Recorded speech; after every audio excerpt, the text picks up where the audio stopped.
نحمده ونصلي على رسوله الكريم اما بعد فاعوذ باللہ من الشیطان الرجیم بسم اللہ الرحمن الرحیم وقضینا الی بنی اسرائیل فی الکتاب لتفسدن فی الارض مرتین ولتعلن علوا کبیرا۔ اللہ تعالیٰ ارشاد فرماتے ہیں، اور ہم نے بنی اسرائیل کے لیے کتاب تورات میں فیصلہ کر دیا تھا اس بات کا کہ تم ضرور بالضرور زمین میں فساد مچاؤ گے 2 مرتبہ، اور تم بڑی سرکشی کا مظاہرہ کرو گے۔ میرے محترم بھائیوں اور عزیز دوستو، آپ جانتے ہیں کہ بنی اسرائیل کو اللہ تبارک و تعالی نے بہت سی نعمتوں سے نوازا تھا۔ ظاہری نعمتوں سے بھی اللہ نے ان کو نوازا، باطنی نعمتوں سے اللہ نے ان کو نوازا۔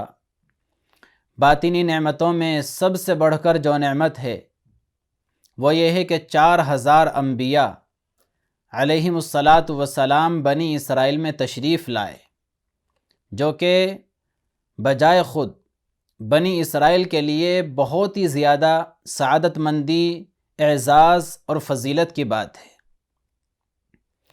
اسی طرح 3 آسمانی کتابیں، تورات، زبور، انجیل، یہ تینوں کتابیں اللہ تعالیٰ نے بنی اسرائیل میں نازل فرمائی۔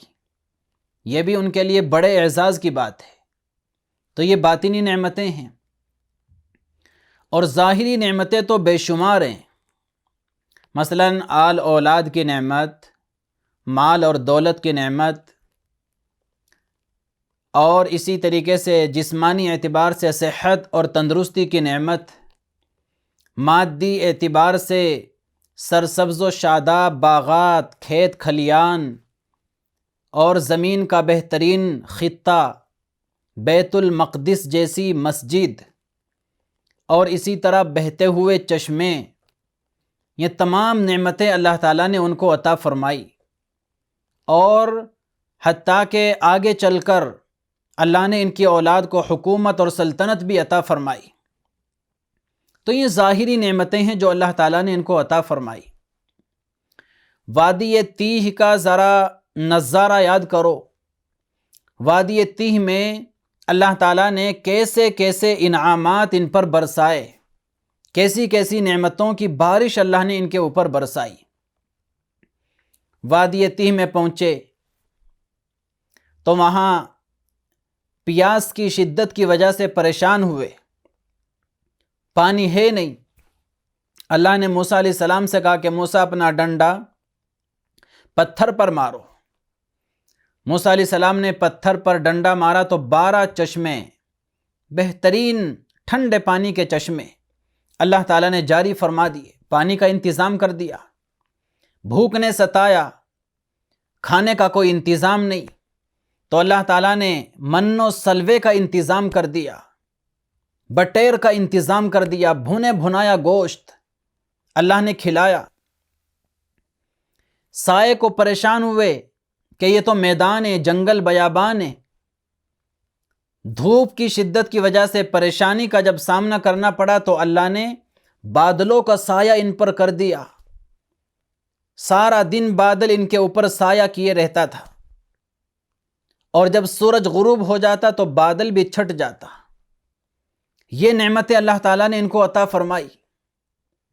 اور اسی طرح سب سے بڑا جو ان کا دشمن تھا فرعون کو سمندر میں غرق کر کے اللہ تعالیٰ نے ان کو بے خوفی کی نعمت عطا فرمائی، ان کو چین سکون کی نعمت عطا فرمائی، ورنہ اس نے ان کا جینا حرام کر رکھا تھا۔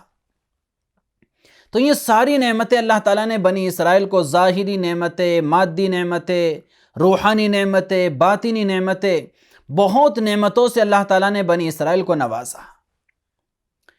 لیکن میرے دوستو عزیزو، انہوں نے نعمت کی ناشکری کی، ناقدری کی، اللہ کی نعمتوں کی قدر نہیں کر سکے۔ اس کی وجہ سے اللہ تعالیٰ کی طرف سے ان پر عذاب بھی بہت آئے، نافرمانی کی وجہ سے، ناشکری اور ناقدری کی وجہ سے اللہ تعالیٰ نے زمینی آفتوں میں ان کو مبتلا کیا، آسمانی عذاب میں اللہ تعالیٰ نے ان کو گرفتار کیا، اور ظالم دشمنوں کو مسلط کر کے بھی اللہ تعالیٰ نے ان کو عذاب چکھایا۔ جوؤں کا عذاب ان پر آیا، مینڈکوں کا عذاب ان پر آیا، خون کا عذاب ان پر آیا، قحط سالی کا عذاب ان پر آیا۔ کبھی کسی ظالم بادشاہ کو اللہ تعالیٰ نے مسلط کر کے اینٹ سے اینٹ ان کی بجوا دی، وہ عذاب اللہ تعالیٰ نے ان پر نازل فرمایا۔